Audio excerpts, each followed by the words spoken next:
Hey, what's good, Fear fans? This is the Campfire Crew, and we're here to talk about Season 2, Episode 13, Date of Death. Okay, this is a pretty good episode. It was more of a build-up episode leading into what I'm expecting to be a pretty good finale. I've been very impressed with the second half of this season so far, and so I have no reason to believe that the finale won't be pretty good.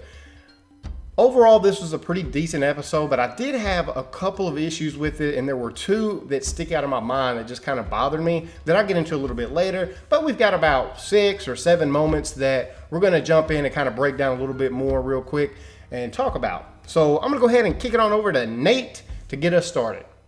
In the aftermath of the shooting, Travis is trying to talk to Chris. Chris, what did you do, man? You killed a guy. Well, he shot my friend, Dad. It doesn't matter. These guys are not your friends. They're savages. I guess I'm a savage too. Okay, Chris, you're not a savage. You're a punk. And Travis, you need to get your kid straight. All right, people trying to get to the hotel. All right, you remember, Madison lights up the sign like a beacon. Everybody comes in. These are the folks at the gate trying to get in. And then Travis pops up. This is kind of how the episode started, but it kind of, finished out here in this scene. So we're going to talk about it right now. And this was one of the scenes that did kind of bother me. The people trying to get in, they weren't really trying to get in. I honestly thought this scene was going to be a little bit more impactful, like a little bit more intense. Like as soon as I saw Travis, I was like, yo, they're not going to be able to let him in. Or how are you going to just let one person get in without getting mobbed, So I thought it was going to be something like, hey, baby, I love you, but you do understand we can't let you in right now. And that they'd figure out another way to get him in. That wasn't what this story was about, so I do understand, why they needed to get him in there so he could tell his story and we could figure out what happened with him and Chris. But, come on, man, like, these people have been out there, they're desperate, they're wounded, some of them got kids, like, they want to get in here, they got electricity, and they're just kind of just shaking on the gate. Like, when they opened that gate up, bro, they was not going to be able to shut that gate out. They would have been climbing over the wall, despite the little weak, barbed wire they got up top.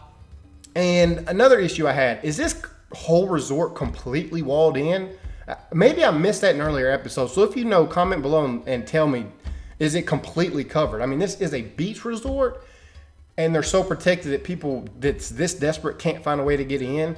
Maybe that's a story plot that they'll discover in more detail later on. But for this episode, I don't know. I just kind of had an issue with it because it wasn't realistic. Not that, the whole story is anyway, but they've done a really good job so far with this, series, especially this season. And I felt like it was just kind of lazy. Anyway, and moving on from that, I thought this was kind of funny. Madison gets up in the room and they're talking. She's like, hey, you want to take a hot shower? He's like, no, I don't need a shower. Baby, that's her sweet way of saying, get your funky tail in there and bathe. You've been sleeping in a barn with chickens and stuff, just wandering around for a couple days. You funky. Go bathe, bro. That's what she's trying to tell you. You stink. And he's just like, nah, I'm good. I don't know if any of you have ever been hiking or spent several days out in the wilderness. I have. First thing I want to do when I get back is take a nice hot shower. But anyway, moving on. Travis is in the middle of all these crazy people and tries to prove a point. I can be tough. He takes the gun and he shoots the ground. Yeah, that'll do it. That'll really prove to these guys that you don't have what it takes to really shoot somebody. Travis is some weak sauce, okay? This is the scene where his boy comes in and fools him, tricks him, gives him a hug, and then tackles his dad and holds him back. No way. Okay, I get believing your son, right? Because it was convincing. The stuff he was saying was actually true. And he's his son, man. Like, parents want to believe the best in their kids. They want to trust their kids. So I'm totally fine with him believing that and getting hugged and all that. I can't believe your 16-year-old son just deboed you like that and slammed you to the ground and then held you to... Bro, there's something about being a daddy. You know what I'm saying? Like, I don't care in a lot of situations how big you get. Man, sometimes you just don't whoop daddy, okay? At least that's how it was around my house. Like, you just don't beat daddy. Daddy got your number. And the fact that this was able to happen, that just bothered me.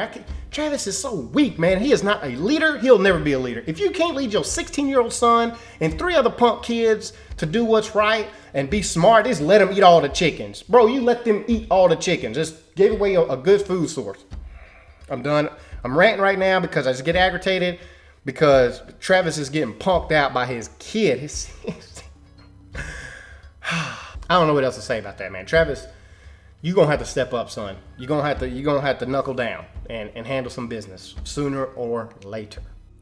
They slowly start to let these people in that's been banging on the gate. And you see Alicia, she's checking out some of the wounded. And the girl has a scar on her back. And she says, "What happened to you?" "Well, I was hit with a bat." Did you get that? I love that. She was hit with a bat. Nice little, hey, remember there's another Walking Dead show with some bat action going on.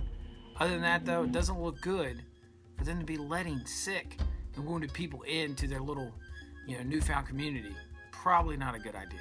Madison and Alicia finally get to have their moment, which is good. They needed this to kind of build them a little bit because there was a distance between Alicia and Madison. Madison, sits down, confessed to her like, "Hey, by the way, your dad killed himself." He left a note and says, "Enough's enough. My son's a crackhead, whatever they're dealing with there at the house." And he just, decides to go.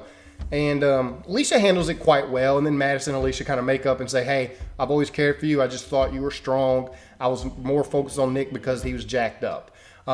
Pretty decent moment. It was good. Help, strengthen a relationship and a bond. And maybe we can kind of move on from this mother-daughter relationship and help progress the story even further along. So another good character building moment for these characters. The last scene, we see a group of people moving towards the gate. And serial killers of America have arrived. But where's Chris? I don't know. Could have shot it weird, make it feel like maybe Chris isn't with them, but he really is. But I didn't see Chris. Maybe that's what they want you to believe. Also, if you notice, the main guy there looked a little busted up. Maybe something happened. Maybe Chris finally went over the edge. Maybe they put him down. All right, guys, and that's pretty much the video. I do want to talk about the one little thing that I had an issue with, and it's what Nate just covered, and it's the Hood Rat crew popping back up without Chris.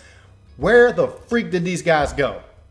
When we last saw them, they're in a vehicle going to San Francisco, whereas Travis is walking around, I'm assuming for at least a couple of days, and then in this hotel. How big is this hotel?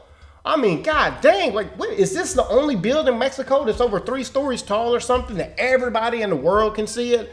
Because the last I heard, they were at least heading to America. And then Travis sees this hotel and he beats them there. So they've got a little bit of explaining to do on why these people was able to see that and then get there. Was it just like they just chilling in San Francisco and it's like, oh, there's a hotel with electricity on. Let's drive back. Let's drive back to Mexico. I know they didn't get to America, but still, god dang, how bright was this light? I mean, beacon is for sure. But anyway, that was one thing I did have an issue with, that they just kind of magically popped up. And I have to be honest with you, I am sold on the fact that I personally want Chris to be the big bad in a couple of seasons. I know it's going to probably be a good finale, but I felt like I could have waited a little bit more for that storyline to really, develop and simmer and then get an awesome explosion later on down the road. But anyway, those are my thoughts on this episode. Let me know in the comment section below what you thought. Be on the lookout for a Game of Thrones video Wednesday.